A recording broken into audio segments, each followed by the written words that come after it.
옛날 옛적 조선 숙종 임금께서 나라를 다스리시던 그 시절 이야기입니다. 어느 가을날 청송고을로 향하는 한 선비가 있었습니다. 키가 훤칠하고 검은 갓을 눌러쓴 그 선비의 이름은 이도연. 겉으로 보기엔 평범한 나그네 같았지만 그의 품속에는 임금님께서 몸소 내리신 밀명이 들어 있었습니다. 바로 암행어사의 임무였지요. 청송고을 최익현 사또의 비리를 낱낱이 밝혀 백성들의 억울함을 풀어주라. 젊은 도연은 이번이 첫 암행어사 임무였습니다. 가슴 속에는 정의감이 활활 타올랐지만 한편으로는 걱정도 컸습니다. 소문으로만 듣자니 최 사또는 교활하기로 이름난 자라 했으니까요. 해가 뉘엿뉘엿 넘어가는 산길을 걷던 도연의 귓가에 갑자기 우르릉 천둥 소리가 들려왔습니다. 이윽고 큰 빗방울이 후드득 떨어지기 시작하더니 순식간에 억수같이 쏟아지지 않겠습니까? 도연은 황급히 비를 피할 곳을 찾았습니다. 이 산길에 비를 피할 만한 곳이 있을까? 마침 산모퉁이를 돌아서자 어둠 속에서 희미한 불빛이 보였습니다. 가까이 가보니 초라한 초가집 한 채가 서 있었지요. 지붕의 이형은 여기저기 해지고 흙벽에는 금이 가 있었습니다. 하지만 창호지 문틈으로 새어 나오는 촛불만큼은 따스해 보였습니다. 도연이 조심스럽게 문을 두드렸습니다. 계신가요? 길 가던 나그네인데 하룻밤만 묵어갈 수 있을까 합니다. 잠시 후 삐걱 소리를 내며 문이 열렸습니다. 문 안쪽에는 해진 무명 치마 저고리를 입은 여인이 서 있었습니다. 나이는 35쯤 되어 보였는데 얼굴이 몹시 수척했습니다. 하지만 눈빛만큼은 맑고 강인해 보였지요. 비를 피하시려는군요. 누추하지만 들어오시지요. 여인은 김씨 과부였습니다. 남편을 잃고 홀로 어린 두 아들을 키우며 살아가는 처지였지요. 도연이 방으로 들어서자 두 아이가 구석에서 잠들어 있는 것이 보였습니다. 남루한 이불을 덮고 새근새근 숨소리를 내는 모습이 퍽이나 가엾어 보였습니다. 김씨 과부는 젖은 도연의 옷을 말릴 수 있도록 방 한가운데 작은 화로를 가져왔습니다. 그러고는 부엌으로 나가더니 한참을 있다가 나무 바가지에 담긴 죽을 들고 왔습니다. 변변치 못하지만 드시지요. 몸을 좀 녹이셔야 할 텐데. 여러분, 그런데 말입니다. 도연이 무심코 부엌 쪽을 바라보았는데 그만 가슴이 철렁 내려앉았습니다. 구석에 놓인 쌀독이 보였는데 바닥이 훤히 들여다 보일 정도로 거의 비어있지 않겠습니까? 그 집의 마지막 쌀로 자신을 위해 죽을 끓인 것이었습니다. 도연의 목소리가 떨렸습니다. 이걸 제가 어찌 받습니까? 댁의 마지막 식량인 것을. 김씨 과부가 쓸쓸히 미소 지었습니다. 괜찮습니다. 나그네에게 한 끼 대접하는 것이 도리이지요. 우리는 내일 또 무엇인가 방법을 찾겠지요. 도연은 차마 거절할 수 없어 죽을 받았습니다. 한 숟가락 떠서 입에 넣었는데 눈물이 핑 돌았습니다. 쌀알이 몇 개 없이 거의 물에 가까웠지만 그 안에 담긴 정성만큼은 진국이었습니다. 죽을 다 먹고 나자 밖에서는 여전히 빗소리가 요란했습니다. 빗물이 처마 끝에서 후두둑 떨어지는 소리, 바람에 나뭇가지가 흔들리는 소리. 그 소리들 사이로 김씨 과부의 낮은 목소리가 들려왔습니다. 나리, 선비님께서는 어디로 가시는 길이십니까? 청송고을로 가는 길이요. 그 말을 듣자 김씨 과부의 얼굴이 굳어졌습니다. 그녀는 잠시 망설이더니 떨리는 목소리로 입을 열었습니다. 청송고을이라. 선비님, 혹시 그곳에 아는 분이라도 계신가요? 아니요, 일이 있어 가는 것이요. 김씨 과부는 한참을 말없이 앉아 있더니 마침내 두 손으로 얼굴을 감싸며 흐느끼기 시작했습니다. 도연은 깜짝 놀라 물었습니다. 무슨 일이십니까? 왜 우십니까? 선비님, 청송고을은 가시면 안 됩니다. 그곳은 백성이 살 곳이 못 됩니다. 그녀는 눈물을 훔치며 이야기를 시작했습니다. 제 남편이 바로 그 고을 사람이었습니다. 평생을 성실하게 농사를 지으며 살았지요. 그런데 3년 전 최익현이라는 자가 사또로 부임해 온 뒤로 모든 것이 바뀌었습니다. 김씨 과부의 이야기는 듣는 것만으로도 가슴이 미어지는 것이었습니다. 최 사또는 백성들에게서 세금을 3번씩 거두어 갔다고 했습니다. 봄에 1번, 여름에 1번, 가을에 또 1번. 낼 것이 없으면 토지 문서를 빼앗아 갔고, 그마저 없으면 집을 부수고 쫓아냈다고 합니다. 제 남편은 그 부조리를 참지 못했습니다. 마을 사람들을 모아 관아에 가서 항의했지요. 하지만 최 사또는 오히려 남편을 역적으로 몰아 옥에 가두었고, 김씨 과부의 목소리가 떨렸습니다.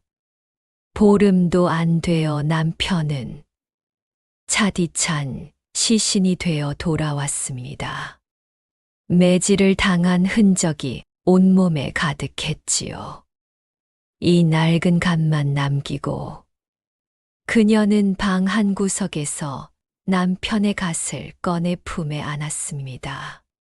낡고 해진 갓이었지만 그녀에게는 남편의 마지막 흔적이었습니다. 도연의 주먹에 힘이 들어갔습니다.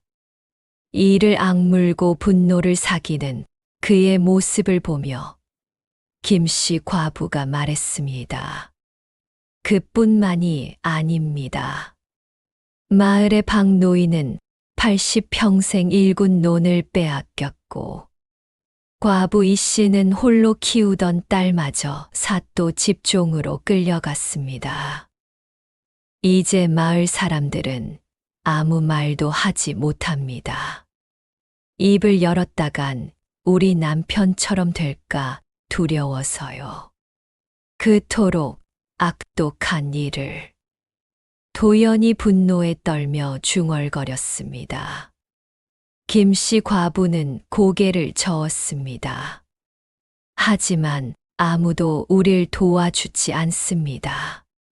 한양에 상소를 올려도 최 사또는 교활하게 증거를 다 숨겨 놓았으니까요.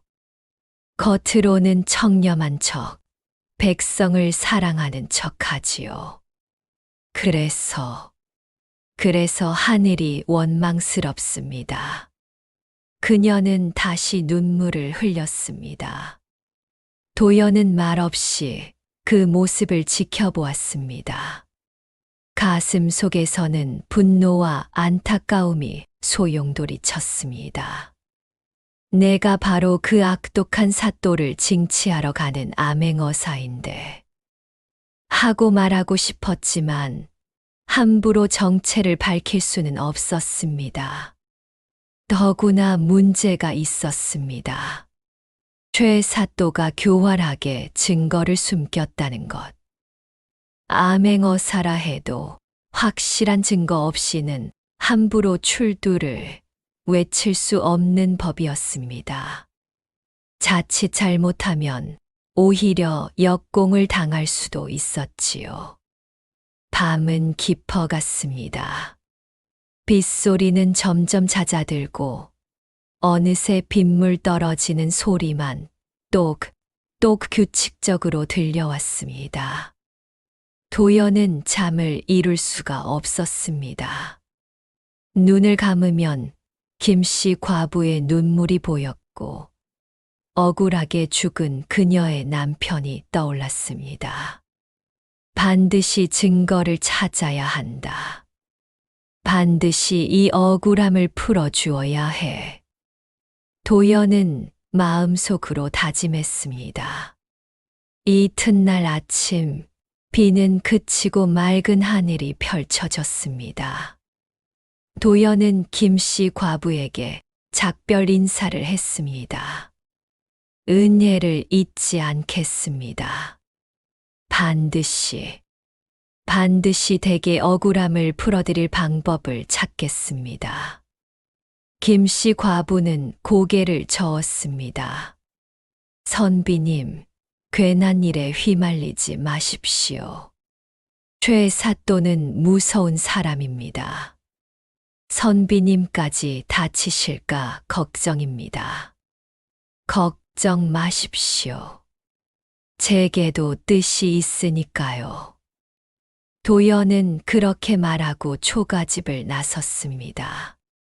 청송고을로 가는 산길은 한적했습니다. 소나무 사이로 아침 햇살이 비치고 어젯밤 비에 씻긴 공기는 청량했습니다. 하지만 도연의 마음만큼은 무거웠습니다. 교활한 사또, 증거를 완벽히 숨겼다. 과연 내가 찾아낼 수 있을까? 고민에 잠긴 도연은 며칠간 청송고을을 돌아다니며 조사를 했습니다. 장터에 나가 백성들의 이야기를 듣고 주막에서 귀동냥을 하고 밤이면 관아 주변을 살폈습니다. 하지만 김씨 과부의 말대로였습니다. 최 사또는 교활했습니다. 겉으로는 청렴한 관리처럼 행동하고 모든 비리의 증거는 철저히 숨겨져 있었습니다. 나흘째 되던 밤이었습니다. 좌절감에 빠진 도연은 홀로 산길을 걸었습니다. 마침 보름달이 떠오르는 밤이었지요. 달빛이 은은하게 산길을 비추고 어디선가 부엉이 울음소리가 들려왔습니다. 도연은 큰 바위에 걸터 앉아 한숨을 내쉬었습니다. 이렇게 증거를 찾지 못하면 저 악독한 사또를 징치할 수 없지 않은가. 김씨 과부의 억울함을, 마을 사람들의 고통을 어찌 풀어준단 말인가. 바로 그때였습니다. 갑자기 사방이 고요해졌습니다. 바람도 멈추고 부엉이 소리도 그쳤습니다. 주변에 하얀 안개가 스르르 피어오르기 시작하더니 어디선가 은은한 빛이 새어 나왔습니다. 도연은 깜짝 놀라 자리에서 벌떡 일어섰습니다. 안개 속에서 한 사람의 형체가 나타났습니다. 백발이 허리까지 내려온 장신의 노인이었습니다. 흰 도포를 입고 손에는 대나무 지팡이를 짚고 있는 그의 모습은 인간이라기보다는 신령에 가까워 보였습니다. 노인의 눈빛은 자애로우면서도 위엄이 서려 있었습니다. 도연은 무릎을 꿇었습니다. 당신은 누구십니까? 노인은 잠시 도연을 내려다보더니 나직하게 입을 열었습니다. 나는 이 산을 지키는 자이니라. 수백 년을 이곳에 머물며 백성들을 지켜보아 왔느니라. 산신령이었습니다. 그대의 진심을 보았노라. 밤낮으로 백성들의 고통을 안타까워하고 정의를 세우기 위해 고민하는 그대의 마음을. 도연은 말을 잃었습니다. 산신령이 지팡이를 들어 달빛을 가리켰습니다. 하지만 젊은이여, 진심만으로는 부족하니라. 교활한 악은 빛을 두려워하느니라. 그대에게 필요한 것은. 산신령이 품에서 무언가를 꺼내 도연에게 내밀었습니다. 빛나는 물건이었습니다. 여러분, 과연 산신령이 도연에게 건넨 것은 무엇이었을까요?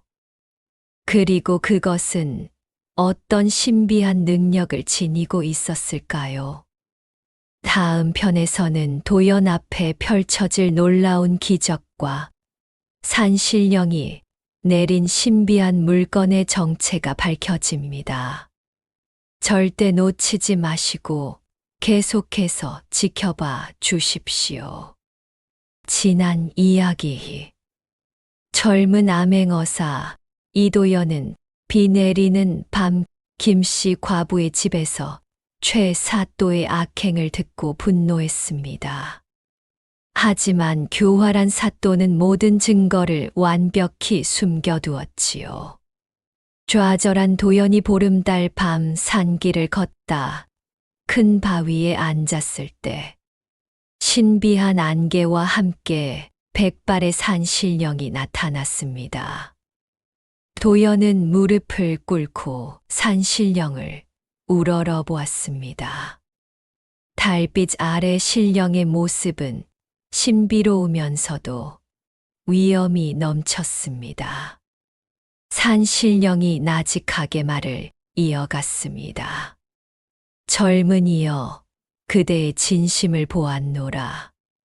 밤낮으로 백성들의 고통을 안타까워하고 정의를 세우기 위해 애쓰는 그 마음을. 도연은 고개를 숙인 채 대답했습니다. 부끄럽습니다, 산신령님. 정의를 세우고자 하는 마음은 간절하나 제 힘이 부족하여 증거를 찾지 못하고 있습니다. 증거를 찾지 못함이 아니라 악이 교활하게 빛을 피하고 있는 것이니라. 산신령은 지팡이를 들어 하늘의 달을 가리켰습니다. 저 달을 보아라. 구름이 가려도 달은 사라지지 않느니라.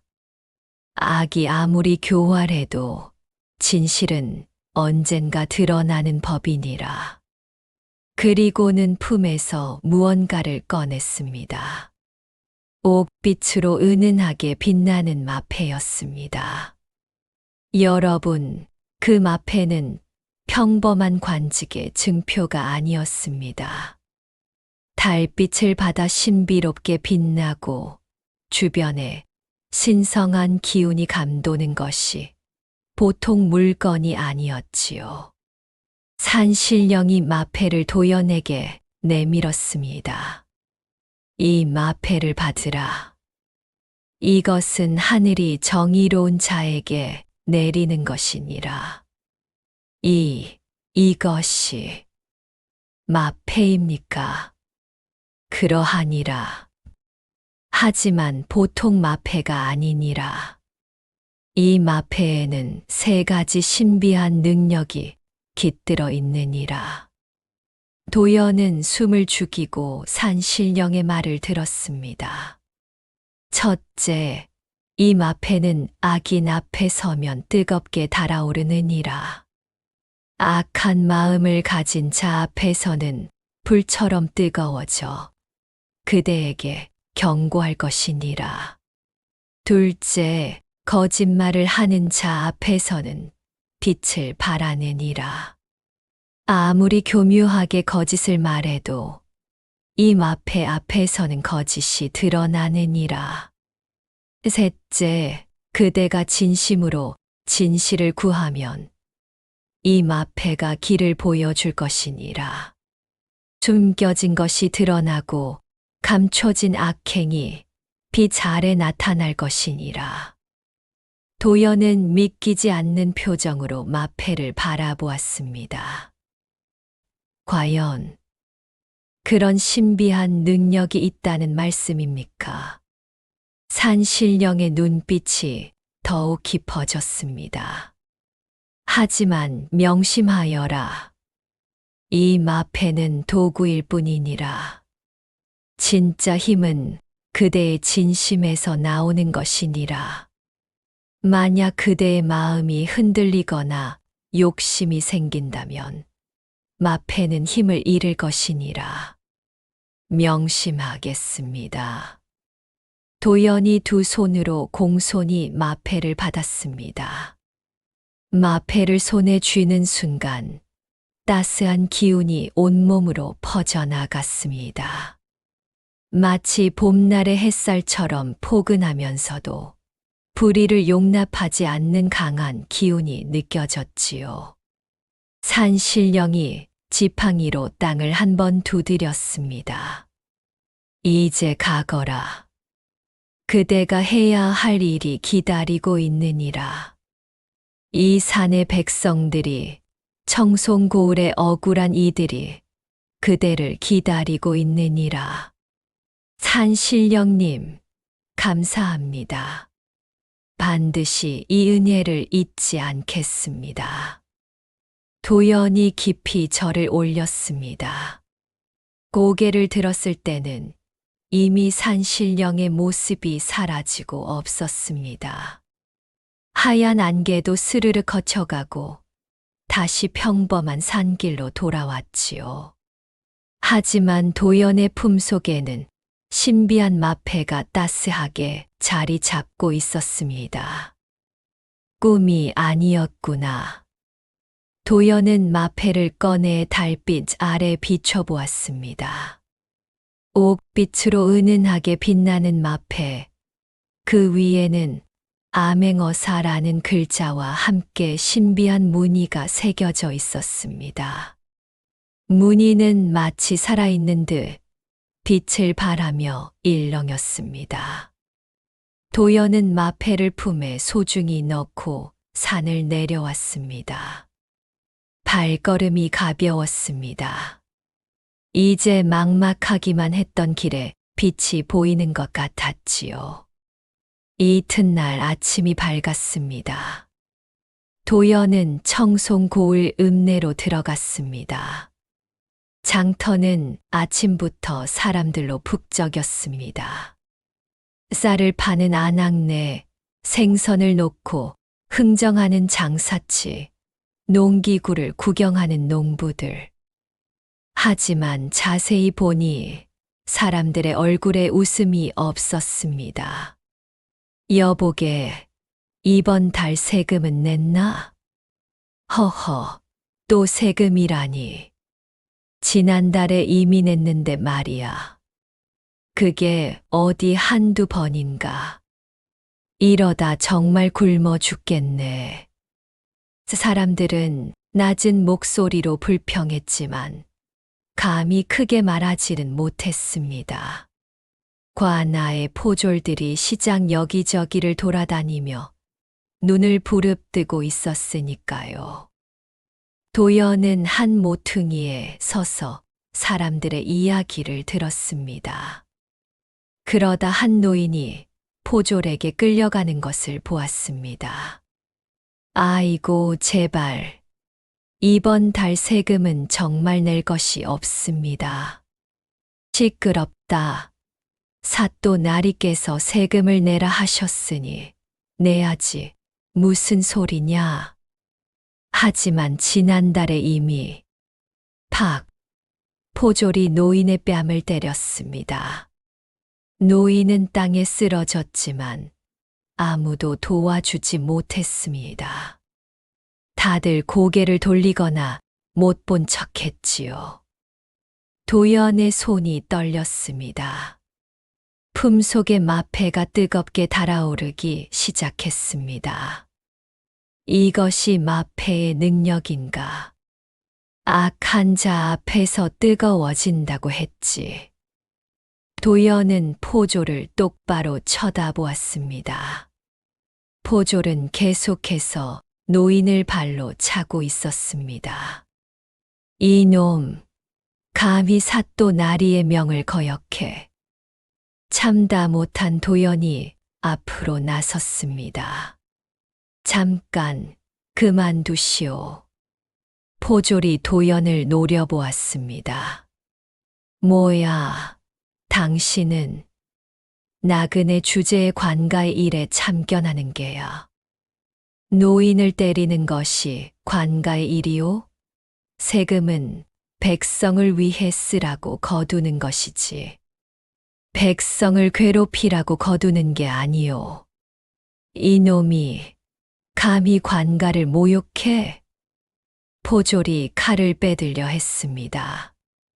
하지만 도연의 단호한 눈빛에 기가 죽었는지 결국 칼을 도로 집어넣고 중얼거렸습니다. 운 좋은 줄 알아.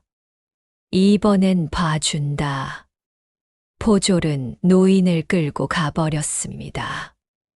도연은 이를 악물었습니다. 반드시 증거를 찾아내겠다. 도연은 다음 날부터 본격적으로 조사를 시작했습니다. 낮에는 마을 곳곳을 돌아다니며 백성들의 이야기를 들었고, 밤이면 관아 주변을 살폈습니다. 사흘째 되던 날 저녁이었습니다. 도연은 관아 근처를 지나가다 최 사또의 저택을 발견했습니다. 기와집이 웅장하게 서 있고 담장은 높이 쌓여 있었습니다. 대문 앞에는 포졸 2명이 지키고 있었지요. 도연이 멀찍이 서서 저택을 살피고 있을 때 품속의 마패가 다시 뜨거워지기 시작했습니다.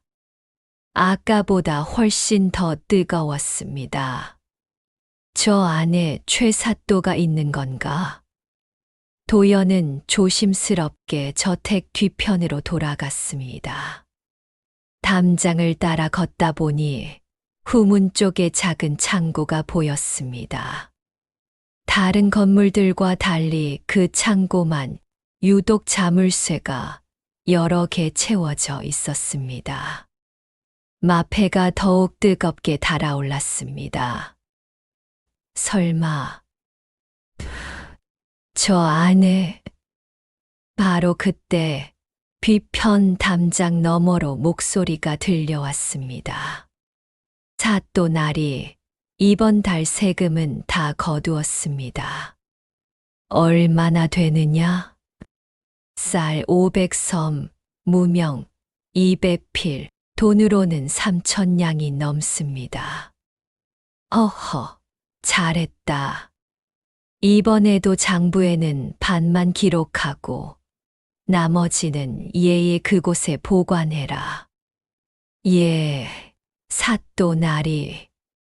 도연은 숨을 죽이고 그 대화를 들었습니다. 증거였습니다. 세금을 착복하고 있다는 명백한 증거. 하지만 문제는 그 예의 그곳이 어디인지. 그리고 거짓 장부와 진짜 장부가 어디에 있는지 알아내는 것이었습니다. 도연은 며칠을 더 관찰했습니다. 그러던 어느 날 밤, 보름달이 떠오르는 밤이었습니다. 도연은 품에서 마패를 꺼냈습니다. 달빛 아래서 마패는 더욱 선명하게 빛났습니다. 찬신령님께서 말씀하셨지. 진심으로 진실을 구하면 마패가 길을 보여준다고. 도연은 마패를 두 손으로 모시고 눈을 감았습니다. 제발, 제발 백성들의 억울함을 풀 수 있도록 길을 보여주십시오. 그 순간, 마패에서 은은한 빛이 뿜어져 나왔습니다.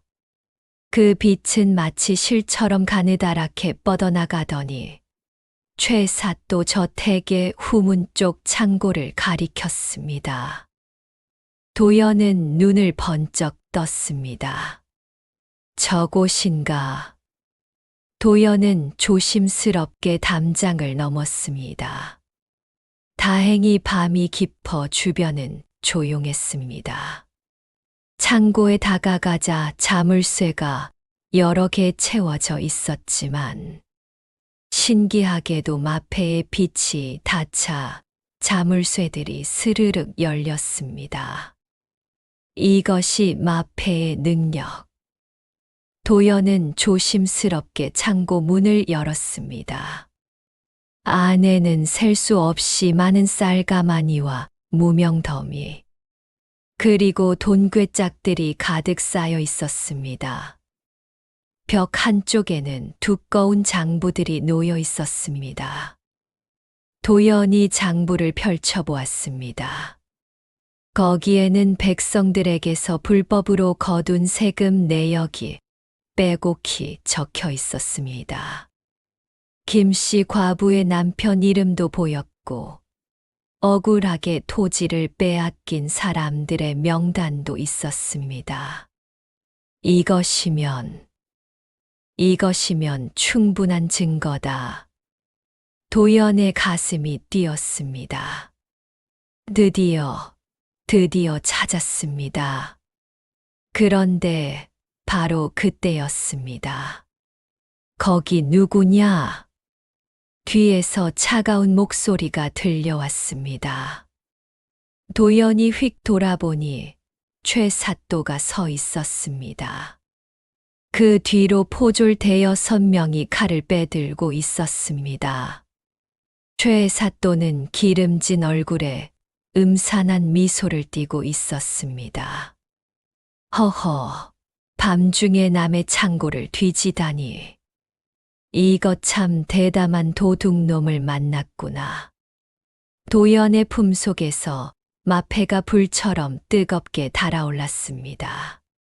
악인 중의 악인이 바로 눈앞에 있었던 것입니다. 도둑이라니 무슨 말씀이시오? 밤중에 창고에 몰래 들어왔으니 도둑이 아니고 뭐겠느냐? 당장 잡아라. 포졸들이 일제히 달려들었습니다. 도연은 재빨리 몸을 피했지만 포졸들에게 둘러싸이고 말았습니다. 최사또는 비웃으며 말했습니다. 내일 아침 장터에 내 놈을 끌어내 곤장을 치겠다. 그리고 온 마을 사람들에게 보여주지. 관할을 범한 도둑의 말로가 어떤지 말이다. 그렇습니다, 여러분. 교활한 최사또는 도연을 도둑으로 몰아 없애버리려는 것이었습니다. 과연 도연은 이 위기를 벗어날 수 있을까요? 마패의 능력은 이제 어떻게 발휘될까요? 그리고 내일 아침 장터에서는 어떤 일이 벌어질까요? 다음 편에서는 더욱 긴박한 상황이 펼쳐집니다.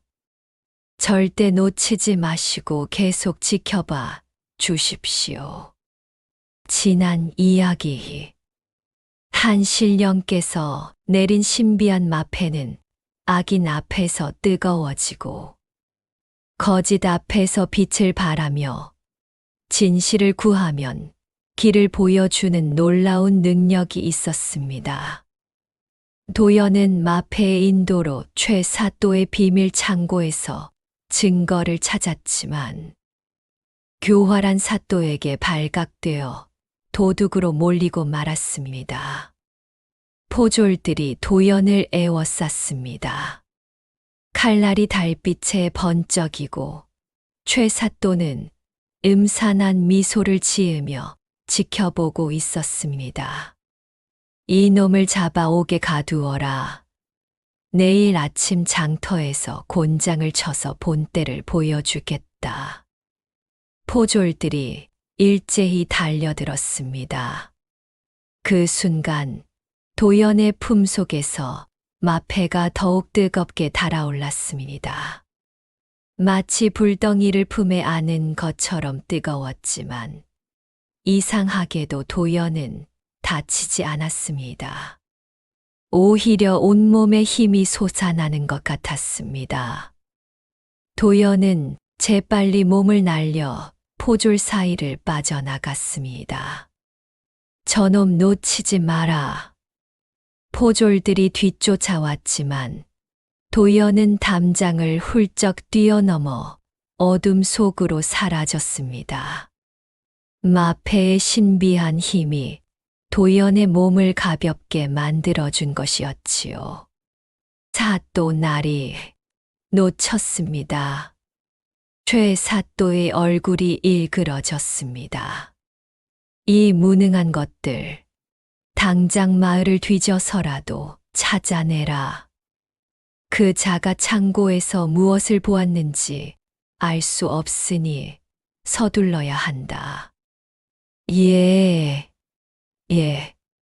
포졸들이 허둥지둥 사방으로 흩어졌습니다. 최사또는 창고 안으로 들어가 장부들을 확인했습니다. 다행히 아무것도 가져가지 않은 것 같았습니다. 하지만 보았을 것은 확실했지요. 젠장, 설마 암행어사가 온 건 아니겠지. 최사또는 불안한 마음에 곧바로 신복을 불렀습니다. 이 장부들을 당장 다른 곳으로 옮겨라. 그리고 내일 아침 일찍 마을 사람들을 모두 장터로 모이게 해라. 무슨 일을 하실 생각이십니까? 그 도둑놈을 잡으면 마을 사람들 앞에서 곤장을 쳐서 보여줄 것이다. 그리고 말하지. 관할을 범한 자의 말로가 이렇다고. 그럼 아무도 감히 나를 의심하지 못할 것이다. 교활한 최사또는 벌써부터 계략을 꾸미고 있었습니다. 한편 도연은 마을 뒷산의 작은 동굴에 숨어 있었습니다. 품에서 마패를 꺼내보니 여전히 은은하게 빛나고 있었습니다. 산신령님, 제가 너무 성급했습니다. 증거를 찾았지만 이제 어찌 해야 합니까? 마패를 손에 쥐고 고민하던 도연의 눈에 눈물이 맺혔습니다. 바로 그때 동굴 입구에서 인기척이 들렸습니다. 도연은 깜짝 놀라 몸을 숨겼습니다. 혹시 포졸들이 쫓아온 건 아닐까? 하지만 들어온 사람은 김씨 과부였습니다. 선비님 계신가요? 김씨 부인, 어찌 여기를? 김씨 과부는 숨을 헐떡이며 말했습니다. 마을에 소문이 퍼졌습니다. 사또 나리의 창고에 도둑이 들었다고, 그 도둑을 잡으면 큰 상을 내린다고. 혹시나 해서 이곳까지 왔습니다. 제가 걱정되어 오신 겁니까? 그럼요. 선비님께서 그날 밤 제게 하신 말씀. 반드시 억울함을 풀어드리겠다고 하셨잖습니까? 혹시 선비님이 무슨 일을 꾸미신 게 아닐까 걱정이 되어서요. 도연은 가슴이 뭉클했습니다. 이렇게 어려운 처지에서도 자신을 걱정해 주는 사람이 있다니 감사합니다. 하지만 이제 어찌 해야 할지 모르겠습니다. 증거는 찾았지만 이제 최사또가 경계하고 있으니 김씨 과부가 도연의 손을 꼭 잡았습니다. 선비님, 포기하지 마세요. 선비님은 우리의 마지막 희망입니다. 제 남편도 마을의 다른 억울한 사람들도 모두 선비님을 믿고 있을 겁니다. 그 말에 도연은 다시 용기를 얻었습니다. 알겠습니다. 반드시 최사또의 악행을 밝혀내겠습니다. 이튿날 아침이 밝았습니다. 청송고을 장터에는 마을 사람들이 모두 모였습니다. 최사또가 명령을 내렸기 때문이었지요. 나오지 않으면 벌을 받는다고 했으니 어쩔 수 없이 모두 나와야 했습니다. 장터 한가운데에는 큰 곤장대가 세워져 있었습니다. 최사또가 높은 의자에 앉아 마을 사람들을 내려다보았습니다. 백성들이여, 어젯밤 대담한 도둑이 관아의 창고를 털려고 했소. 이는 관가를 무시한 큰 죄요. 내가 반드시 그 도둑을 잡아 엄히 다스릴 것이요. 마을 사람들은 숨죽이고 있었습니다. 만약 그 도둑을 알면서도 숨겨주는 자가 있다면 그 역시 같은 죄로 다스릴 것이요. 누구든지 수상한 자를 보면 즉시 알리시오. 바로 그때였습니다. 군중 속에서 한 사람이 걸어 나왔습니다. 검은 갓을 쓴 선비, 바로 이도연이었습니다. 사람들이 웅성거렸습니다. 저 선비가 누구지? 혹시 저 사람이 도둑인가? 최사또의 눈이 번쩍 뜨였습니다. 저놈이다. 저놈이 바로 어젯밤 도둑이다. 당장 잡아라. 포졸들이 달려들려는 순간 도연이 큰 소리로 외쳤습니다. 잠깐, 사또나리, 제가 도둑이라는 증거가 있습니까? 창고에서 내 눈으로 똑똑히 보았다. 그럼 제가 무엇을 훔쳤습니까? 제 몸을 수색해 보십시오. 아무것도 없을 것입니다. 최사또는 당황했지만 곧 비웃었습니다. 훔치려다 들킨 것도 도둑이다. 당장 저놈을 잡아 곤장을 쳐라. 포졸들이 도연을 잡으려 했습니다. 하지만 도연은 한 발짝도 물러서지 않았습니다. 저는 도둑이 아닙니다. 오히려 진짜 도둑은 따로 있지요. 뭐라고? 진짜 도둑은 바로 백성의 재산을 훔친 자입니다. 도연이 손가락으로 최사또를 가리켰습니다. 장터가 순간 조용해졌습니다. 마을 사람들은 숨도 쉬지 못하고 이 광경을 지켜보았습니다. 최사또의 얼굴이 새빨개졌습니다. 이놈이 감히 사또를 모욕하다니. 당장 저놈의 입을 막고 곤장을 쳐라. 포졸들이 도연을 덮쳤습니다.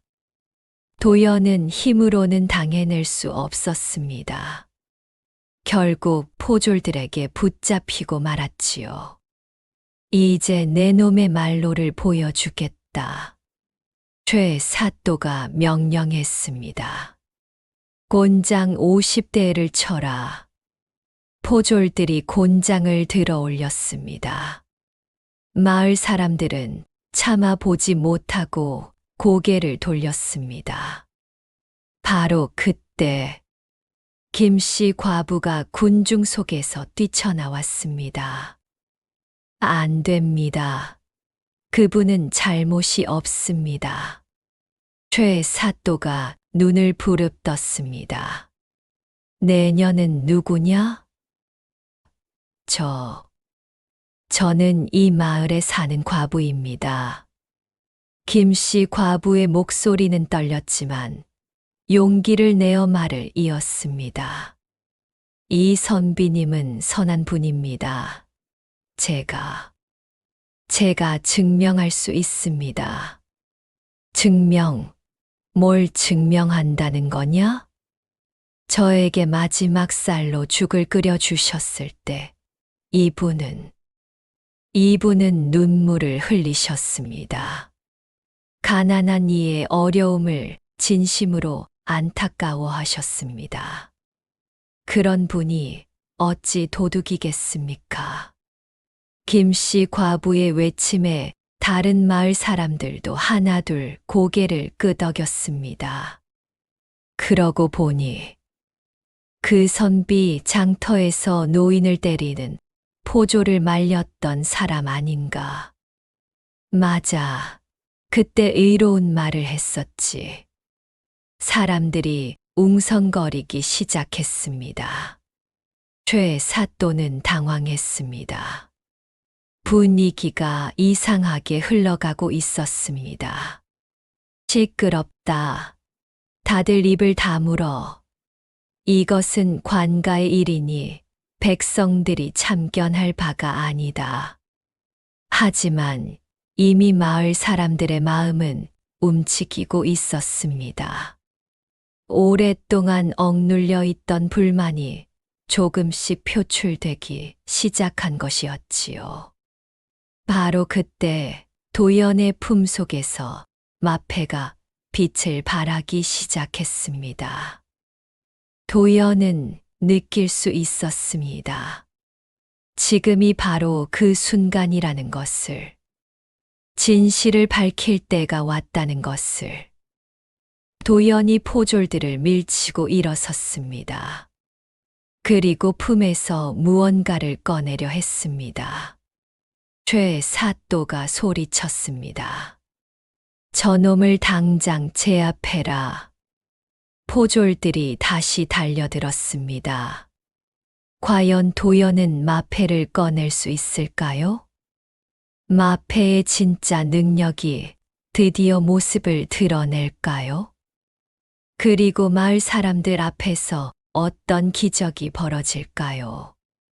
여러분, 다음 편에서는 마침내 놀라운 장면이 펼쳐집니다.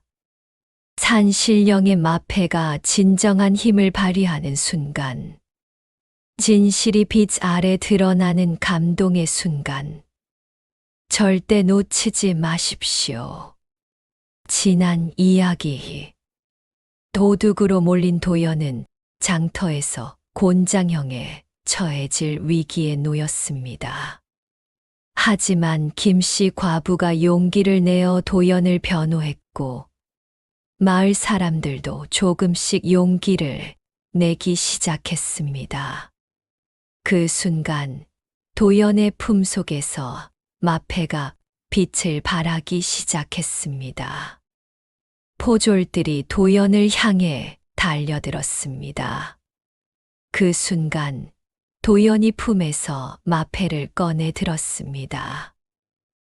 과연 순간 세상이 멈춘 것 같았습니다. 마패에서 찬란한 빛이 뿜어져 나왔습니다. 옥빛 광채가 장터 전체를 환하게 비췄습니다. 마치 한낮의 태양처럼 밝은 빛이었지만 사람들의 눈을 아프게 하지는 않았습니다. 오히려 따스하고 신성한 느낌이었지요. 포졸들은 그 빛에 놀라 뒷걸음질 쳤습니다. 마을 사람들은 눈을 크게 뜨고 그 광경을 지켜보았습니다. 최 사또는 의자에서 벌떡 일어나며 소리쳤습니다. 저것이 무엇이냐? 도연이 마패를 높이 들어 올렸습니다. 마패의 빛은 더욱 강렬해졌습니다. 이것은 산신령께서 정의로운 자에게 내리신 마패입니다. 마패의 빛이 최사또를 향해 비춰졌습니다. 그러자 놀라운 일이 벌어졌습니다. 빛 속에서 환영이 나타나기 시작한 것입니다. 첫 번째 환영. 밤이 깊은 관아의 뒷방에서 최사또가 장부를 보며 웃고 있는 모습이 보였습니다. 장부에는 백성들에게서 3번씩 거둔 세금이 빼곡히 적혀 있었고 그 옆에는 쌓인 은자와 금덩이가 가득했습니다. 마을 사람들이 웅성거렸습니다. 저건 우리가 낸 세금이잖아. 3번씩 거둔 것이 사실이었구나. 두 번째 환영. 한 남자가 최사또 앞에 무릎 꿇고 애원하는 모습이었습니다. 바로 김씨 과부의 남편이었습니다. 사또 나리, 백성들이 너무 고통받고 있습니다. 제발 세금을 줄여주십시오. 하지만 최사또는 비웃으며 포졸들에게 명령했습니다. 저 불순한 자를 옥에 가두라. 그리고 최사또의 입에서 잔혹한 명령이 떨어졌습니다. 매질을 해서 다시는 입을 열지 못하게 해라. 김씨 과부가 비명을 질렀습니다. 아, 당신. 그녀는 땅에 주저앉아 통곡했습니다. 남편의 억울한 죽음이 모든 사람 앞에 드러난 것입니다. 세 번째 환영. 노인의 토지 문서를 빼앗는 장면, 과부의 딸을 강제로 끌고 가는 장면, 창고에 재물을 쌓아두고 비웃는 장면. 최사또가 저지른 온갖 악행들이 마패의 빛 속에서 하나하나 드러났습니다. 마을 사람들은 충격에 빠졌습니다. 어떤 이는 분노로 주먹을 쥐었고 어떤 이는 슬픔에 눈물을 흘렸습니다. 저 악당이 우리를 그렇게 괴롭혔구나. 김씨의 남편을 죽인 것도 사또였어. 최사또는 창백한 얼굴로 뒷걸음질 쳤습니다. 거짓이다. 저것은 요술이다. 하지만 도연이 마패를 최사또를 향해 돌리자 마패가 더욱 강렬하게 빛났습니다. 악인 앞에서 빛을 발한다는 산신령의 말씀 그대로였습니다. 도연이 큰 소리로 외쳤습니다. 이 마패는 산신령께서 내리신 것으로 거짓과 진실을 가려냅니다. 최익현, 내가 저지른 악행이 모두 드러났다. 최사또가 변명하려 입을 열었습니다. 아니다. 나는. 하지만 그가 거짓말을 하려는 순간 마패가 불처럼 붉게 빛났습니다. 거짓 앞에서 빛을 발한다는 두 번째 능력이 발동한 것이었습니다. 최사또는 더 이상 말을 잇지 못했습니다. 도연이 다시 외쳤습니다. 백성 여러분, 제가 누구인지 이제 밝히겠습니다. 도연은 마패를 높이 들어 올렸습니다. 나는 임금님께서 보내신 암행어사 이도연이다. 장터가 술렁였습니다. 암행어사라고? 그럼 저 마패는 진짜 어사출두다. 도연이 위험 있는 목소리로 선포했습니다. 청송고을 사또 최익현. 그대는 백성의 재물을 착복하고 무고한 이를 죽였으며 온갖 악행을 저질렀도다. 지금 이 자리에서 그대의 관직을 박탈하고 죄를 묻겠다. 그리고 천둥 같은 목소리로 외쳤습니다. 어사출두야. 그 외침과 함께 마패의 빛이 폭발하듯 퍼져나갔습니다. 광채가 하늘 높이 솟구쳐 올라가더니 온 마을을 환하게 비췄습니다. 마치 산신령께서 하늘에서 지켜보시는 것 같았습니다. 최사또는 그 빛 앞에서 더 이상 버티지 못하고 털썩 무릎을 꿇었습니다.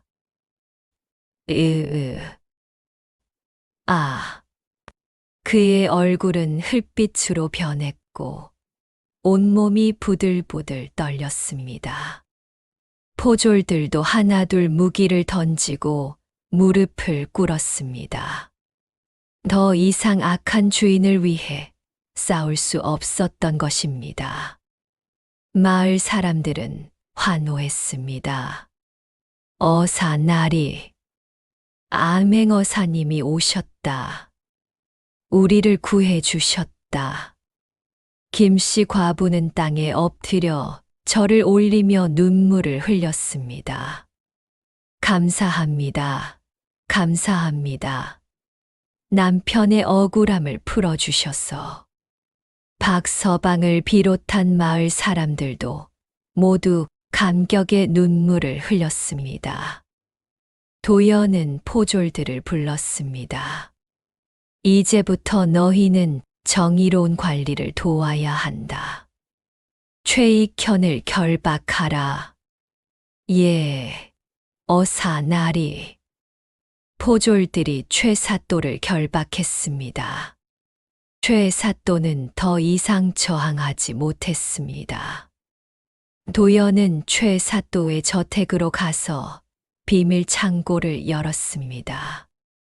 그곳에는 백성들에게서 불법으로 거둔 재물이 산더미처럼 쌓여 있었습니다. 이 모든 것을 백성들에게 돌려드려야겠다.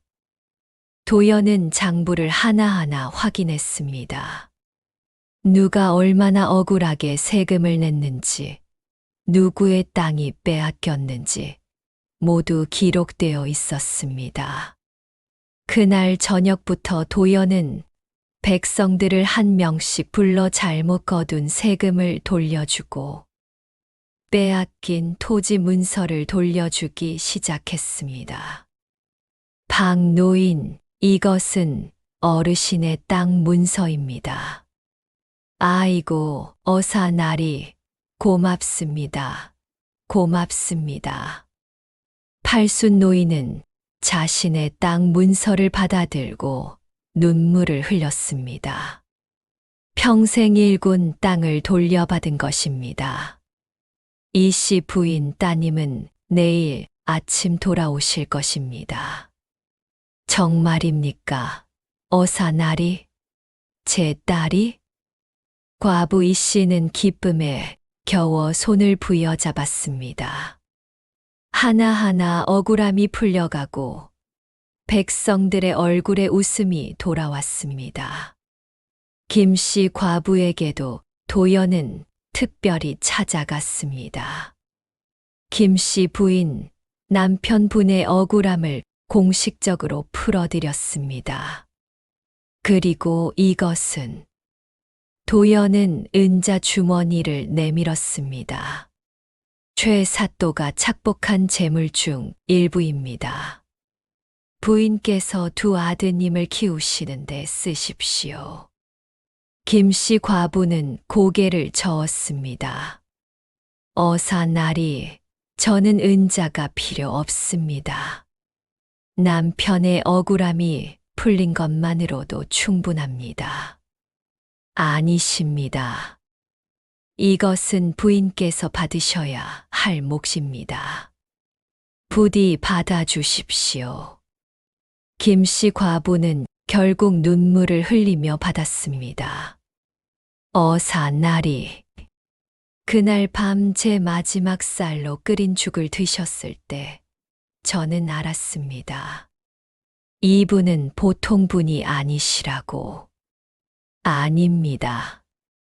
부인의 그 진심이 저를 움직인 것입니다. 밤은 깊어갔습니다. 도연은 홀로 관아 마당에 서서 하늘을 올려다보았습니다. 보름달이 환하게 빛나고 있었습니다. 품속에서 마패를 꺼내보니 여전히 은은하게 빛나고 있었습니다. 산신령님, 감사합니다. 이 마패 덕분에 억울한 백성들을 구할 수 있었습니다. 바람결에 산신령의 목소리가 들리는 것 같았습니다. 잘하였느니라, 젊은이여. 하지만 이것으로 끝이 아니니라. 아직도 이 땅 곳곳에 억울한 이들이 많으니라. 도연은 고개를 끄덕였습니다. 알고 있습니다. 제가 이 마패를 지니고 있는 한 계속해서 정의를 세우겠습니다. 다음 날 아침 관아 마당에서는 최익현의 최후 심판이 열렸습니다. 마을 사람들이 모두 모여 지켜보는 가운데 도연이 최익현의 죄목을 하나하나 읽어 내려갔습니다. 세금 착복, 백성 재산 강탈, 무고한, 이살해, 권력 남용. 죄목은 끝이 없었습니다. 이에 최익현을 관직에서 파면하고 모든 재산을 몰수하며 한양으로 압송하여 임금님의 엄중한 처벌을 받도록 한다. 마을 사람들이 환호했습니다. 만세, 어사 나리 만세. 정의가 승리했다. 최익현은 초라한 죄인의 모습으로 끌려갔습니다. 한때 권력을 휘두르던 그의 모습은 온데간데 없었지요. 여러분 보셨습니까? 악은 아무리 교활해도 결국 망하고 정의는 늦더라도 반드시 이루어진다는 것을. 하지만 이야기는 아직 끝나지 않았습니다. 다음 편 마지막 이야기에서는 도연과 산신령의 감동적인 마지막 만남, 그리고 마을에 찾아온 평화, 백성들의 기쁨의 잔치가 펼쳐집니다. 그리고 무엇보다 이 이야기가 우리에게 남기는 깊은 교훈이 기다리고 있습니다. 마지막 편을 절대 놓치지 마십시오. 지난 이야기. 한신령의 마패가 찬란한 빛을 발하며 최 사또의 모든 악행을 드러냈습니다. 도연이 어사출두를 외치자 최 사또는 무릎을 꿇었고 마을 사람들은 환호했습니다. 드디어 정의가 승리하는 순간이 왔습니다. 다음 날 아침 청송고을 관아 마당은 사람들로 가득 찼습니다. 오늘은 최익현의 최후 심판이 열리는 날이었습니다. 마을 사람들뿐만 아니라 이웃 고을 백성들까지 소문을 듣고 모여들었지요. 관아 마당 한가운데 높은 단이 마련되었고 그 위에 도연이 어사복을 갖춰 입고 앉아 있었습니다. 붉은 관복에 어사모를 쓴 도연의 모습은 위엄이 넘쳤습니다. 그 앞에는 최익현이 결박당한 채 무릎을 꿇고 있었습니다. 한때 화려한 비단 관복을 입고 권력을 휘두르던 그 모습은 온데간데 없었습니다. 이제는 초라한 죄인일 뿐이었지요. 도연이 죄목을 읽기 시작했습니다. 최익현, 내가 지은 죄를 들어라. 도연의 목소리가 관아 마당에 울려 퍼졌습니다. 첫째, 너는 3년 동안 백성들에게서 세금을 3번씩 거두어 수천 양의 돈과 수백 섬의 쌀을 착복하였다. 마을 사람들이 소리쳤습니다. 그렇소, 우리가 굶어 죽는데도 세금을 거뒀소. 우리 아이들이 굶었소. 도연이 계속 읽어 내려갔습니다. 둘째, 너는 백성들의 토지 문서를 빼앗아 수십 가구를 거지로 만들었다. 방 노인이 지팡이를 들어 올리며 외쳤습니다. 내 평생 일군 땅을 빼앗아 갔소. 80평생 농사 지은 그 땅을. 다른 사람들도 고개를 끄덕였습니다. 셋째, 너는 항의하는 백성을 때려 죽이고 그 죄를 은폐하였다. 김씨 과부가 앞으로 나섰습니다. 그녀는 남편의 낡은 갓을 품에 안고 있었습니다. 제 남편이 정의를 말했을 뿐인데 이 악당이 죽였습니다. 두 아이의 아버지를 빼앗아 갔습니다. 김씨 과부의 목소리는 떨렸지만 또렷했습니다. 마을 사람들은 모두 숙연해졌습니다. 도연이 더욱 엄숙한 목소리로 말했습니다. 넷째, 너는 과부의 딸을 강제로 끌고 가종으로 삼았다. 다섯째, 너는 뇌물을 받고 억울한 판결을 내렸다. 여섯째, 너는 백성의 재물로 사치와 향락을 누렸다. 죄목은 끝없이 이어졌습니다. 도연이 죄목을 다 읽고 나자 최익현은 고개를 떨구고 아무 말도 하지 못했습니다. 변명할 여지도 없었습니다. 모든 것이 산신령의 마패로 밝혀졌으니까요. 도연이 단호하게 선포했습니다. 최익현, 너의 죄는 너무나 무겁다. 이에 임금님의 명을 받들어 다음과 같이 처벌한다. 관아 마당이 숨죽였습니다.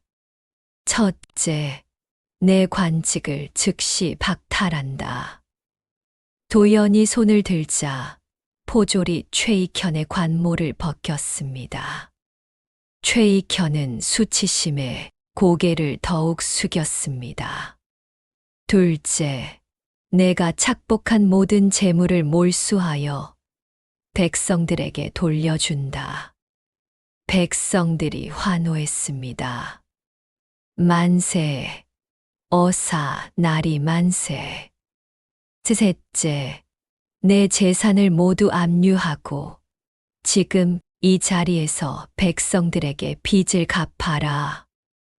도연의 명령에 따라 포졸들이 최사또의 창고를 열었습니다. 쌓여있던 쌀가마니, 무명더미, 돈괴짝이 모두 꺼내져 마당에 놓였습니다. 이게 다 우리 것이었구나.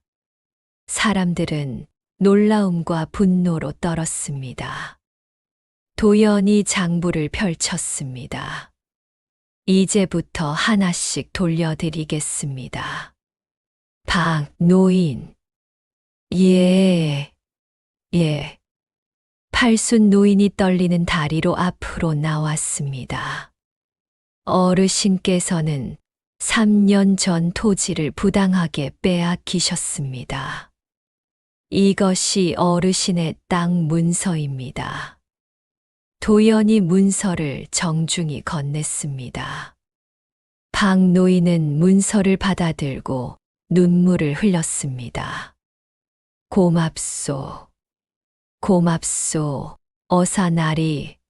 죽기 전에 내 땅을 돌려받다니. 노인은 땅 문서를 가슴에 꼭 안고 통곡했습니다. 과부 이씨. 예, 어사나리. 따님이 억울하게 끌려가셨지요. 따님은 이미 풀려나 집으로 가셨을 것입니다. 그리고 이것은 부인께서 억울하게 빼앗긴 재물입니다. 도연이 은자 주머니를 건넸습니다. 과부 이 씨는 얼싸안고 울었습니다. 제 딸이 돌아왔다니 감사합니다. 감사합니다. 하나씩 억울함이 풀려갔습니다. 빼앗긴 땅 문서가 주인에게 돌아가고 부당하게 거둔 세금이 환급되고 강탈당한 재산이 되돌아왔습니다. 마당에서는 기쁨의 눈물과 환호가 끊이지 않았습니다. 어사나리, 정말 감사합니다. 이제야 살 것 같습니다. 하늘이 우리를 버리지 않으셨구나. 마지막으로 김씨 과부의 차례가 되었습니다. 도연은 특별히 자리에서 일어나 김씨 과부 앞으로 걸어갔습니다. 김씨 부인. 예, 어사나리. 부인의 남편분께서는 정의를 위해 목숨을 잃으셨습니다. 그분은 진정한 의인이셨습니다. 도연은 김씨 과부의 남편 이름이 새겨진 정엽이 뒷배에 의로운 사람을 기리는 비석 문서를 건넸습니다. 부인의 남편분을 의로운 사람으로 기록하여 대대로 기릴 것입니다. 그리고 이것은 도연은 은자가 든 주머니를 건넸습니다. 두 아드님을 키우시는 데 쓰시고 아이들이 글 공부도 할 수 있게 하십시오. 김씨 과부는 남편의 갓을 안고 눈물을 흘렸습니다. 당신의 억울함이 풀렸어요. 이제 편히 쉬세요. 그녀는 하늘을 올려다보며 통곡했습니다. 그 울음소리에는 슬픔도 있었지만 무엇보다 안도와 기쁨이 담겨 있었습니다. 마을 사람들도 함께 눈물을 흘렸습니다. 모든 백성들에게 재물과 문서를 돌려준 후 도연이 최익현을 향해 돌아섰습니다. 최익현, 내 마지막 처벌을 선포한다.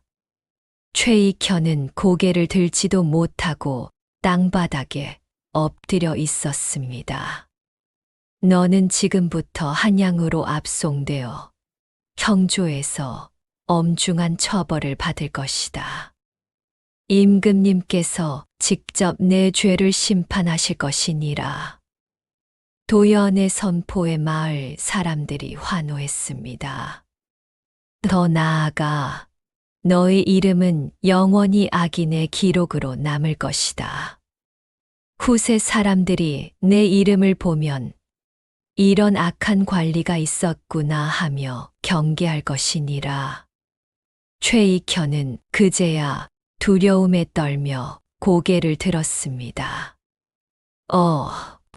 사나리. 살려주십시오. 제가 잘못했습니다. 하지만 이미 늦었습니다. 악은 반드시 대가를 치른다. 끌고 가라. 포졸들이 최익현을 일으켜 세웠습니다. 한때 위풍당당하던 사또는 이제 초라한 죄인이 되어 끌려갔습니다. 마을 사람들은 환호하며 박수를 쳤습니다. 가거라, 악당아. 내 죄를 똑똑히 받아라. 이제야 세상이 밝아지는구나. 최익현이 끌려가는 모습을 보며 사람들은 속이 시원해졌습니다. 3년간 쌓인 한이 마침내 풀린 것입니다. 그날 저녁 청송고을에는 큰 잔치가 벌어졌습니다. 장터에는 음식이 가득 차려졌습니다. 쌀밥, 나물, 김치, 전, 떡. 오랜만에 배불리 먹을 수 있는 음식들이었습니다. 자, 어서들 드시오. 오늘은 정의가 이긴 날이오. 마을 사람들은 웃고 떠들며 음식을 나눠 먹었습니다. 아이들은 뛰어놀고 어른들은 감격에 겨워 술잔을 나눴습니다. 도연도 백성들 사이에 앉아 함께 음식을 먹었습니다. 어사나리, 한 잔 드십시오. 어사나리가 아니었다면 우리는 어찌 되었겠습니까?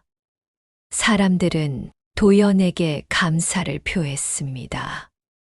도연은 고개를 저었습니다. 아닙니다. 이것은 여러분 모두의 승리입니다. 김씨 부인께서 용기를 내지 않으셨다면, 그리고 여러분이 진실을 말해주지 않으셨다면 이루지 못했을 일입니다. 김씨 과부가 두 아들의 손을 잡고 도연 앞에 왔습니다. 얘들아, 저를 올려라. 이분이 너희 아버지의 억울함을 풀어주신 은인이시다. 두 아이가 도연에게 깊이 절을 올렸습니다. 감사합니다. 어사나리. 도연은 아이들의 머리를 쓰다듬어 주었습니다. 잘 자라거라. 너희 아버지처럼 정의로운 사람이 되어라. 예. 잔치는 밤늦도록 계속되었습니다. 달이 중천에 떠올랐을 때 도연은 슬며시 자리를 떴습니다. 도연은 혼자 뒷산으로 올라갔습니다. 바로 그날 밤 산신령을 만났던 그 바위가 있는 곳이었습니다. 도연은 바위에 앉아 품에서 마패를 꺼냈습니다. 달빛 아래 마패는 여전히 은은하게 빛나고 있었습니다. 산신령님, 계신가요? 도연이 조심스럽게 불렀습니다. 잠시 후 익숙한 안개가 피어올랐습니다. 그리고 백발의 산신령이 모습을 드러냈습니다. 왔구나, 젊은이여. 도연은 무릎을 꿇고 절을 올렸습니다. 산신령님, 감사합니다. 이 마패 덕분에 백성들을 구할 수 있었습니다. 도연은 공손히 마패를 산신령께 내밀었습니다. 이제 돌려드리겠습니다. 하지만 산신령은 고개를 저었습니다. 아니니라. 그 마패는 이제 내 것이니라. 예, 하지만 이 청송고을만 부조리한 것이 아니니라. 이 땅 곳곳에 아직도 억울한 백성들이 많으니라. 내가 그들을 도와주어야 하느니라. 도연은 마패를 다시 보았습니다. 제가 계속 이 마패를 지니고 다니며 백성들을 도와야 한다는 말씀이십니까? 그러하니라. 하지만 명심하여라. 마패는 도구일 뿐이니라.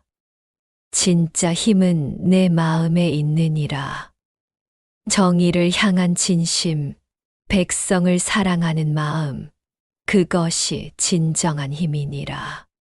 산신령이 도연의 어깨에 손을 얹었습니다. 가거라. 그리고 계속해서 정의를 세워라. 하늘은 언제나 선한 자와 함께하느니라. 감사합니다. 산신령님. 명심하겠습니다. 산신령이 미소를 지으며 사라졌습니다. 안개도 거치고 다시 고요한 산길로 돌아왔습니다. 도연은 마패를 품에 소중히 넣었습니다. 마패는 따스하게 빛났습니다.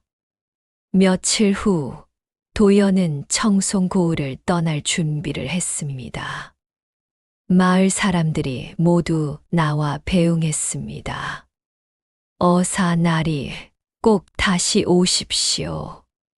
우리는 절대 잊지 않겠습니다. 도연은 말에 올라타며 마을을 돌아보았습니다. 이제 사람들의 얼굴에는 웃음이 가득했습니다. 아이들은 뛰어놀고 노인들은 평화롭게 앉아 이야기를 나누고 있었습니다. 여러분, 앞으로도 서로 도우며 살아가십시오. 정의는 여러분의 마음 속에 있습니다. 도연은 그렇게 말하고 말을 몰았습니다. 산길을 내려가는 도연의 뒤로 마을 사람들의 환송이 오래도록 들려왔습니다. 도연은 다음 고을로 향했습니다. 품속의 마패는 은은하게 빛나며 또 다른 정의를 기다리고 있었습니다. 그 후로 이도연 어사는 여러 고을을 다니며 백성들을 도왔다고 합니다. 산신령의 마패는 언제나 악인 앞에서 빛을 발했고 거짓말 앞에서는 뜨겁게 달아올랐으며 진실을 구하면 언제나 길을 보여주었다고 합니다. 청송고을 사람들은 대대로 그날의 이야기를 전했습니다. 어린 손주들이 모여 앉으면 할아버지 할머니들은 이렇게 이야기를 시작하곤 했지요. 옛날 옛적 우리 마을에 산신령의 마패를 받은 어사 나리가 오셨단다. 그리고 이야기가 끝날 무렵이면 어른들은 이렇게 말씀하셨답니다. 그래서 옛 어른들이 말씀하셨지. 악은 아무리 교활해도 반드시 망한다고. 하늘의 정의는 늦을지언정 반드시 온다고 말이다. 그러니 너희들도 항상 정직하게, 의롭게 살아야 한다. 작은 선행도 하늘은 보고 계시고, 작은 악행도 하늘은 기억하신단다. 진심으로 정의를 구하고, 진실된 마음으로 살아간다면, 산신령의 마패처럼 하늘이 너희를 도울 것이니라. 여러분, 이 이야기를 들으시며 무엇을 느끼셨습니까? 우리 조상들은 이렇게 말씀하셨습니다. 스사는 부으로 돌아오고 은 호어를 부른다. 선은 복으로 돌아오고 악은 화를 부른다. 아무리 세상이 어둡고 부조리해 보여도 반드시 정의는 이루어집니다. 아무리 악인이 잠시 득세하는 것처럼 보여도 결국 그들은 대가를 치릅니다. 그리고 진심으로 선을 행하고 정의를 지키려 노력하는 사람에게는 하늘이 반드시 힘을 주신다는 것을. 이 이야기는 우리에게 그 진리를 다시 한번 일깨워 줍니다. 여러분도 기억하십시오. 김씨 과부의 마지막 쌀 한 되의 진심을, 이도연 어사의 백성을 사랑하는 마음을, 탄신령께서 정의로운 자에게 힘을 주신 은혜를, 그리고 무엇보다 악은 반드시 망하고 정의는 반드시 승리한다는 것을